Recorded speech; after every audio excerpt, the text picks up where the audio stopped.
പറഞ്ഞ അടിച്ചു വരാൻ പഠിക്കൂ, പാത്രം കഴുകാൻ പഠിക്കൂ, വില എങ്ങനെ അടിക്കുക, തുടക്കുക, അതൊക്കെ ഒന്ന് പഠിച്ചു വെക്കാൻ പറഞ്ഞു. ഒരുപാട് ജോലികൾ കുറേ പറഞ്ഞു പാത്രം കഴിച്ചു. ഞാൻ അങ്ങനെ ഇടയ്ക്ക് ഇനി എന്താ പണി ചെയ്യാൻ ബാക്കി എന്നൊക്കെ ഞാൻ അവനോട് പറഞ്ഞു, അതേടാ എനിക്കും വയ്യടാ, എനിക്ക് തീരെ വയ്യ, നീ എന്നെ കൈ ഒന്ന് പിടിച്ചിട്ട് നീ ഒന്ന് എന്നെ കൊണ്ടോ, എനിക്ക് വയ്യാണ്ടയാ. അപ്പം അവൻ മനസ്സിലായി, ഓക്കെ കൂൾ, ഓക്കെ അവനൊരു സാധനം കിട്ടി ചെയ്യാൻ, യുനോ. സോ അങ്ങനെ ഇത്തിരി twigs here and there, yeah it definitely helped. ഇപ്പോൾ ഈ ഞാൻ നേരത്തെ പറഞ്ഞതുപോലെ തന്നെ ആ ട്രെയിലർ കാണുന്ന സമയത്ത് അല്ലെങ്കിൽ ബാലൻ്റെ ഒരു അനൗൺസ്മെൻറ്റ് വരുന്ന സമയത്ത് നമുക്കൊരു ഒരുപാട് പ്രതീക്ഷകളുണ്ട്. ഇപ്പോൾ ചിദംബരത്തിൻ്റെ മൂവിയാണ്, എസ്പെഷ്യലി ക്രൂ. ഇപ്പോൾ ജിത്തു മാധവനുണ്ട്, വിവേക് ഹർഷനുണ്ട്, സുഷിൻ ശ്യാമുണ്ട്, അജയൻ ചാലിശ്ശേരി ഉണ്ട്. അപ്പോൾ നമുക്ക് എല്ലാവർക്കും എസ്പെഷ്യലി മൂവി ബോസിന് ഭയങ്കര ഒരു ഹൈപ്പ് ഉണ്ട്. പക്ഷേ ട്രെയിലർ വന്ന സമയത്ത് ലൈക്ക് നമ്മൾ തൂക്കി എന്നൊക്കെ പറയില്ല, അതേപോലെ നടിയെ കണ്ട സമയത്ത് നമ്മൾ ഭയങ്കര സർപ്രൈസ്ഡ് ആയിരുന്നു, ഭയങ്കര സന്തോഷമായിരുന്നു ഒരു പുതിയ ആളെ കാണുമ്പോൾ. പിന്നെ ആ ഒരു ക്യാരക്ടറിൻ്റെ പ്ലേസ്മെൻറ്റ് സംഭവങ്ങളോട് നമ്മുടെ ഉള്ളിലുണ്ടാവുന്ന ഈ പറഞ്ഞ ഉദ്വേഗഭരിതമായ നിമിഷങ്ങളും ഉണ്ടായിരുന്നു. ഞാൻ ഇൻസ്റ്റാഗ്രാം നോക്കി, ബാലൻ്റെ 2 പോസ്റ്റർ മാത്രമാണ് ഞാൻ കണ്ടത്. പിന്നെ IMDbയിൽ നമുക്കിപ്പോൾ ഒരുപാട് കാര്യങ്ങൾ കണ്ടു. ഡയറക്റ്റ് ചെയ്തിട്ടുണ്ട്, പോയംറ്റാണ് എന്നുള്ളത്, മോഡലിംഗ് ചെയ്തു എന്നൊക്കെ കണ്ടു. അപ്പോൾ ചിത്രമൊക്കെയാണ് എനിക്കും അറിയാവുന്നത്. ഇപ്പോൾ ഫർസാന പാലത്തിങ്കലിനെ ഞങ്ങളുടെ ഓഡിയൻസിന് വേണ്ടി ഒന്ന് പരിചയപ്പെടുത്താമോ? എനിക്ക് അറിയാൻ ആഗ്രഹമുണ്ട്. ഞാൻ ഭയങ്കര ഒരു സിമ്പിൾ ആളാണ്. സാധാരണ നമ്മളെല്ലാവരും എങ്ങനെയാണോ അങ്ങനെ തന്നെ. എനിക്ക് ഭക്ഷണം കഴിക്കാൻ ഇഷ്ടമാണ്, സിനിമ കാണാൻ ഇഷ്ടമാണ്, നേച്ചർ ഭയങ്കര ഇഷ്ടമാണ്. പിന്നെ ആക്ടിങ് എങ്ങനെയാ? നിങ്ങൾ ഓഡിഷൻ നടത്തി അങ്ങനെ തന്നെയാണ്? എങ്ങനെയാണ് ബാലനിലേക്ക് എത്തുന്നത്? എങ്ങനെയാണ്? ഓഡിഷൻ വഴി തന്നെയായിരുന്നു, ഓൺലൈൻ ഓഡിഷൻസ് ആയിരുന്നു. ആക്ച്വലി എൻ്റെ ഉമ്മച്ചിയാണ് എനിക്ക് ഓൺലൈൻ ഓഡിഷൻ ആ പോസ്റ്ററൊക്കെ അയച്ചു തന്നത്. അപ്പം അങ്ങനത്തെ 2-3 ടേപ്പ് ഗണപതിക്ക് അയച്ചിട്ടുണ്ടായിരുന്നു. അത് കഴിഞ്ഞൊരു കെമിസ്ട്രി റീഡിനായിട്ട് കൊച്ചിയിലേക്ക് വിളിച്ചിട്ടുണ്ടായിരുന്നു. ആദിശേഷൻ, ബാലനായിട്ട് അഭിനയിക്കുന്ന ആദിശേഷൻ്റെ കൂടെ കെമിസ്ട്രി എങ്ങനെയുണ്ടോ എന്ന് ടെസ്റ്റ് ചെയ്യാൻ വേണ്ടിയിട്ട് വിളിച്ചതായിരുന്നു. അത് ചെയ്തു. അങ്ങനെ 2-3 മാസം കഴിഞ്ഞ് നരേഷനെ വിളിച്ചു. ഒരുപാട് പേരെ ഓഡിഷൻ ചെയ്തോ? കുറേ ലൈക്ക് നമ്മളൊരു 1000-700 ആർട്ടിസ്റ്റുകളെ ഓഡിഷൻ ചെയ്തിട്ടുണ്ട്. മെയിൻലി ഈ റോള് തന്നെയാണ്, പിന്നെ പടത്തിൽ ഒരു റോളും കൂടെ ഉണ്ട്. പക്ഷേ മെയിൻലി ഈ റോള് തന്നെയാണ് നമ്മൾ നോക്കിക്കൊണ്ടിരുന്നത്. പക്ഷെ ഒരു ഫേസിലേക്ക് അറൈവ് ചെയ്യുക എന്നുള്ളത് എന്ന് വെച്ചാൽ എനിക്ക് എൻ്റെ സിനിമയുടെ ഏറ്റവും പ്രധാനപ്പെട്ട മുഖമാണ്. അപ്പോൾ ആ മുഖത്തിൽ ഞാൻ നോക്കുന്ന കുറേ ഫാക്ടേഴ്സ് ഉണ്ടായിരുന്നു. അപ്പം അത് സിനിമ കാണുമ്പോൾ മനസ്സിലാവും. പക്ഷെ അത് അറൈവ് ചെയ്യാനായിരുന്നു കുറേ സമയമെടുത്തത്. We had lot of factors. Like in Malayalam നമുക്കെല്ലാം ഗ്രേറ്റ് ഫീമെയിൽ ആക്ടേഴ്സ് ഉണ്ട്. എന്നിട്ട് ഞാൻ എന്തുകൊണ്ടൊരു പുതിയൊരാൾ പോകുമെന്ന് വെച്ചാൽ എനിക്ക് ഭയങ്കര അൺപ്രഡിക്റ്റബിലിറ്റി വേണമായിരുന്നു. ലൈക്ക് ഹൂസ് ദിസ് പേഴ്സൺ, ഇതാരാണെന്ന് നമുക്കറിയില്ല. അപ്പോൾ ഇവരെ വിശ്വസിക്കാമോ, ഇവരടുത്ത് എന്ത് ചെയ്യും? അപ്പോൾ ആ ഒരു ക്വസ്റ്റ്യൻ ഉണ്ടാവണമെന്ന് വിചാരിച്ചിട്ട് തന്നെയാണ് ഞാൻ പുതിയൊരു ഫേസിന് വേണ്ടി നോക്കി. അതിനുവേണ്ടി കുറേ ഫ്രണ്ട്സിൻ്റെ അടുത്ത് നോ പറയേണ്ടി വന്നിട്ടുണ്ട്, കുറേ ആർട്ടിസ്റ്റിൻ്റെ അടുത്ത് നമുക്ക് നോ പറയേണ്ടി വന്നിട്ടുണ്ട്. പക്ഷേ ദാറ്റ്സ് വൈ. ഓക്കെ. പിന്നെ ഇപ്പം ഈ സിനിമയിലേക്ക് നമ്മൾ വരുന്ന സമയത്ത് ഇപ്പോൾ ഫർസാന ഫസ്റ്റ് ആയിട്ടാണല്ലോ ഒരു പടത്തിൽ വരുന്നത്. അപ്പം ഇതിനകത്ത് വരുന്ന ഒരു ക്യാരക്ടറിനെ പറ്റി ഇപ്പം നമുക്കുണ്ട് ഒരുപാട് ലെയറുകളുള്ള കഥാപാത്രം ആയിരിക്കാം അത് എന്നുള്ളൊരു തോന്നൽ നമുക്ക് ട്രെയിലർ കാണുമ്പോഴൊക്കെ തോന്നുന്നുണ്ട്. അപ്പോൾ ഫസ്റ്റ് ടൈം തന്നെ അങ്ങനത്തെ ഒരു ക്യാരക്ടറിനെ ചെയ്യുന്ന സമയത്ത് ലൈക്ക് അതിന് എന്താ പറയുക, നമ്മളതിനെ ഭയങ്കരമായിട്ട് ഉൾക്കൊള്ളണമല്ലോ. ലൈക്ക് ആ പ്രോസസ്സൊക്കെ ഈസി ആയിരുന്നു. ലൈക്ക് ആക്ടിങ്ങിൻ്റെ തിയേറ്ററിൻ്റെ ബാക്ക്ഗ്രൗണ്ട് ഉണ്ടെന്നാണ് ഞാൻ വായിച്ചത്. അപ്പം ലൈക്ക് അതൊക്കെ ഉള്ളത് കൊണ്ട് ഈ കഥാപാത്രത്തിൽ ഉൾക്കൊള്ളുക എന്നുള്ളതും അതൊക്കെ വളരെ എളുപ്പമായിരുന്നു. അതെ, കുറച്ച് ടെക്നിക്സ് ഒക്കെ ഞാൻ യൂസ് ചെയ്തിട്ടുണ്ടായിരുന്നു. പക്ഷേ കൂടുതൽ പ്രെപ്പ് എന്ന് പറഞ്ഞാൽ സ്ക്രിപ്റ്റ് ആയിരുന്നു. എനിക്ക് ആവശ്യമുള്ള എല്ലാതും ആ സ്ക്രിപ്റ്റിലൂടെ തന്നെ എനിക്ക് കിട്ടി, താങ്ക്സ് ടു ജിത്തു.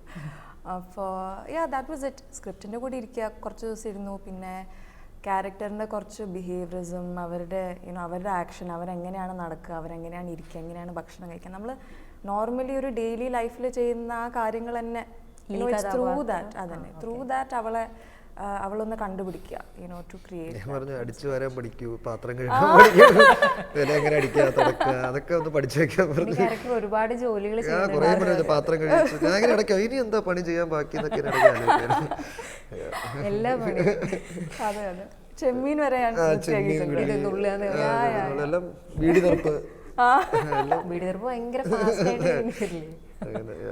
എല്ലാം പഠിച്ചു സെറ്റാണ്. ഇനി ഏത് റോളും ചെയ്യാലോ ഇതിനായിട്ട്. ഫർസാനയ്ക്ക് പഠിച്ച സംഭവം എന്തോ കുട്ടികളെ റിലേറ്റ് ചെയ്തിട്ട് വർക്ക് ചെയ്തിട്ടുണ്ടായിരുന്നു എന്നുണ്ടായിരുന്നു. അപ്പം അത് അങ്ങനെ ഒരു ബാക്ക്ഗ്രൗണ്ട് ഉള്ളത് ഈ ഒരു ആക്ടിങ് സമയത്ത് ഹെൽപ്ഫുൾ ആയിരുന്നു. അല്ലെങ്കിൽ ചില ഈ സൈക്കോളജി റിലേറ്റഡ് പഠിച്ചത് നമുക്ക് വേറൊരു കഥാപാത്രത്തിൻ്റെ ഇമോഷൻസ് മനസ്സിലാക്കാൻ അല്ലെങ്കിൽ നൽകുന്ന കഥാപാത്രത്തിന്റെ ഇമോഷൻസ് മനസ്സിലാക്കാൻ ഹെൽപ്പ് ചെയ്യുന്നതൊക്കെ കേട്ടിട്ടുണ്ട്. ലൈക്ക് അങ്ങനെ ഒരു ബാക്ക്ഗ്രൗണ്ട് ഉള്ളത് ഫർസാനയ്ക്ക് ഹെൽപ്പ് ആയിരുന്നോ? ആബ്സല്യൂട്ട്ലി. എൻ്റെ ജോലിയിൽ മെയിൻ കാര്യം എന്ന് പറഞ്ഞാൽ ഒബ്സർവേഷൻ സ്കില്ലാണ്. അതിപ്പോൾ വരുന്ന കുട്ടികളെ നമ്മൾ ഇവാലുവേറ്റ് ചെയ്യണമെങ്കിൽ ത്രൂ ഒബ്സർവേഷൻ മാത്രമേ ചെയ്യാൻ പറ്റുള്ളൂ. അപ്പോൾ അവരെങ്ങനെയാണ് സംസാരിക്കുന്നത്, എങ്ങനെയാണ് അവരുടെ മൂവ്മെൻറ്റ്സ് എങ്ങനെയാണ്, അവർക്ക് സ്ട്രെങ്ത് ഉണ്ടോ, അവർക്ക് കമ്മ്യൂണിക്കേറ്റ് ചെയ്യാൻ പറ്റുമോ, ഇമോട്ട് ചെയ്യാൻ പറ്റുമോ. അപ്പോൾ ആ ഒബ്സർവേഷൻ സ്കിൽ ഞാൻ ഇതിലും ആക്ച്വലി കുറേ ഉപയോഗിച്ചിട്ടുണ്ട്. And I love observing people. So that's one thing. പിന്നെ വേറൊരു കാര്യം എന്ന് വെച്ചാൽ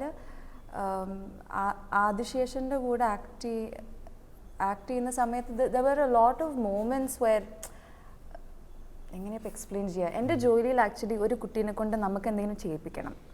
അത് it's important to do it, but they may not feel like doing it. അങ്ങനത്തെ ഒരു സിറ്റുവേഷൻ വരുമ്പോൾ ത്രൂ പ്ലേ ആണ് നമ്മൾ മാനിപ്പുലേറ്റ് ചെയ്യുന്നത്. അപ്പോൾ ഇവിടെ ഒരു സീനിൽ ആക്ച്വലി ട്രെയിലറിലുണ്ടായിരുന്നു ഒരു ബ്രിഡ്ജിൻ്റെ മേലെ അമ്മയും മോനും നടന്നു പോണ ആ സീൻ.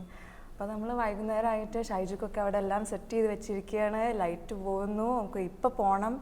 അപ്പോൾ ഞങ്ങളെല്ലാവരും ടയേർഡായിരിക്കും, ഒരു 6 മണിയൊക്കെ ആയി. അപ്പോൾ എന്നോട് അവൻ്റെ കൈ പിടിച്ച് നടക്കാനാണ് ഞങ്ങൾക്ക് ഡയറക്ഷൻ കിട്ടിയത്. പക്ഷേ ഇവന് വയ്യ, ഇവൻ ലൈക്ക് ആൻറ്റി മതിയായി.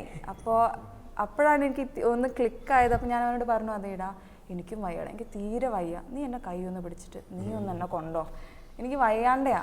അപ്പോൾ അവൻ മനസ്സിലായി, ഓക്കെ കൂൾ, ഓക്കെ അവനൊരു സാധനം കിട്ടി ചെയ്യാൻ, യുനോ. സോ അങ്ങനെ ഇത്തിരി twigs here and their, yeah it definitely helped. ഇപ്പം ഫർസാന ഇപ്പം മലയാളത്തിലേക്ക് വന്നു ഇനി വന്നുകൊണ്ടേയിരിക്കും. ഇപ്പൊ കോൾസ് ഒക്കെ വരുന്നുണ്ടാവുമല്ലോ പുതിയ പ്രോജക്റ്റിലേക്കൊക്കെ? വരുന്നുണ്ട്.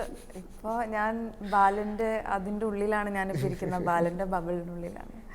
എങ്ങനെ ഈ കഥാപാത്രത്തിൽ ഇത്തരം ക്യാരക്ടർ കൂടെ ആകുമ്പം ഇറങ്ങി പോരാനൊക്കെ പ്രയാസം അതൊക്കെ ഉണ്ടായിരുന്നോ?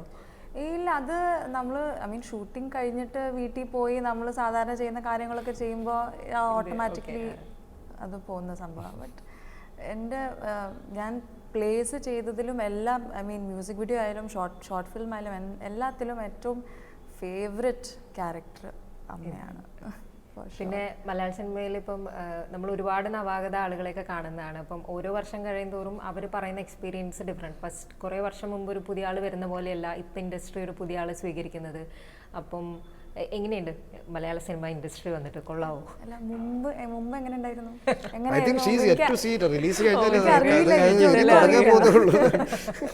ഇനിയൊരു ജേണി തുടങ്ങാൻ പോകും.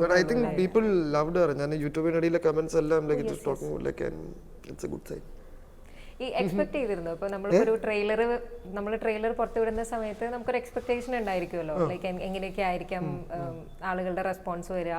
അപ്പം ചിദംബരം കാൽക്കുലേറ്റ് ചെയ്ത് അല്ലെങ്കിൽ വിചാരിച്ച രീതിയിലാണോ? ട്രെയിലർ നല്ല ട്രെയിലർ ആണെന്ന് അറിയായിരുന്നു, അത് നമുക്ക് കൃത്യമായി നല്ല ബോധ്യമാണ്, അങ്ങനെയാണല്ലോ ഉള്ളത്. അപ്പൊ അത് ആൾക്കാർ സംസാരിക്കുന്നല്ല അറിയായിരുന്നു. ഫർസാനയെ പറ്റിയിട്ടുള്ള ഒരു ക്വസ്റ്റൻ ഷൂട്ട് കഴിയുമ്പോൾ തന്നെ ഇങ്ങനെ എത്രയും വേഗം തന്നെ ഞാൻ ഓൾറെഡി എഴുതി വാങ്ങിച്ചിട്ടുണ്ട്. വലിയ നടിയായ എനിക്ക് വാങ്ങിച്ചിരേണ്ട സാധനങ്ങളൊക്കെ ഞാൻ എഴുതി വെച്ചിട്ടുണ്ട്. ഇപ്പം ഫർസാനയ്ക്ക് എങ്ങനെ ഇപ്പൊ ഒരു സിനിമ കഴിഞ്ഞു, ഞാൻ ഒരുപാട് ഇപ്പം തിയേറ്ററും ബാക്കി ഒരുപാട് ഏരിയയിൽ വർക്ക് ചെയ്തിട്ടുള്ള ആളായതുകൊണ്ടാണ് ഇപ്പം ആഗ്രഹിക്കുന്നത് സിനിമയിൽ കണ്ടിന്യൂ ചെയ്യാന്നുള്ളത് തന്നെയാണോ? അതെ, ഫോർ നൗ ആബ്സല്യൂട്ട്ലി. അതെ, എനിക്ക് സിനിമ തന്നെ ചെയ്യണം എന്നുള്ളൊരു ഐഡിയ അത്രയ്ക്ക് ആക്ച്വലി ഞാൻ ചെറുപ്പത്തിൽ അങ്ങനെ ഉണ്ടായിട്ടില്ല. ഞാൻ കോളേജിൽ ഡ്രാമ തുടങ്ങിയപ്പോഴാണ് ഐ വാസ് ലൈക്ക്, ഇതും കൂടെ ചെയ്ത് നോക്കാം, it must be fun, challenging ആയിരിക്കും. അപ്പോൾ അത് കാരണം ഞാൻ ബാഗൊക്കെ പാക്ക് ചെയ്ത് ദുബായ് ഒക്കെ വിട്ട് ബോംബെ പോയി അവിടെ കുറച്ച് വർഷം നിന്നു. പക്ഷെ ഇപ്പോൾ എനിക്ക് ഇഷ്ടമായി. ആദ്യത്തെ സിനിമ കാരണം ഐ തിങ്ക് ബട്ട് ഒരു സ്റ്റാൻഡേർഡ് വെച്ചിട്ടുണ്ട്. അപ്പോൾ അത് അവിടെ വരെ ഹിറ്റ് ആയില്ലെങ്കിൽ ചിലപ്പോൾ പക്ഷെ എനിക്ക് ഐ വെരി എക്സൈറ്റഡ്. നല്ല ഡയറക്ടേഴ്സിൻ്റെ കൂടെ നല്ല ടീംസിൻ്റെ കൂടെ വർക്ക് ചെയ്യാം, നല്ല സ്റ്റോറീസ് ചെയ്യാം. എക്സൈറ്റഡ്. ഇപ്പം മലയാളത്തിൽ ഇപ്പം അവിടെയാണ് പുറത്താണ് വളർന്നെങ്കിലും മലയാള സിനിമയായിട്ട് കണ്ടും അങ്ങനെയൊക്കെ അതെ അതെ അതെ അത് വീട്ടിലൊരു റൂളായിരുന്നു. While we were growing up മലയാളത്തിൽ സംസാരിക്കണം, മലയാള സിനിമ കാണും. അപ്പം ഞാനും എൻ്റെ അനിയനും ഞങ്ങൾ സ്കൂളിൽ നിന്ന് വന്നിട്ട് ഇതൊക്കെയായിരുന്നു പണി. സിനിമ ഞങ്ങൾക്ക് 4 മണിക്ക് മാത്രം പാർക്കിൽ പോകാൻ പറ്റുള്ളൂ, കാരണം ഭയങ്കര ചൂടായിരുന്നു ദുബായിൽ. അപ്പോൾ 1 മണി മുതൽ 4 മണി വരെ ഉപ്പച്ചും ഉമ്മച്ചും ഇല്ല, അവർ ഓഫീസിൽ പോയിരിക്കും.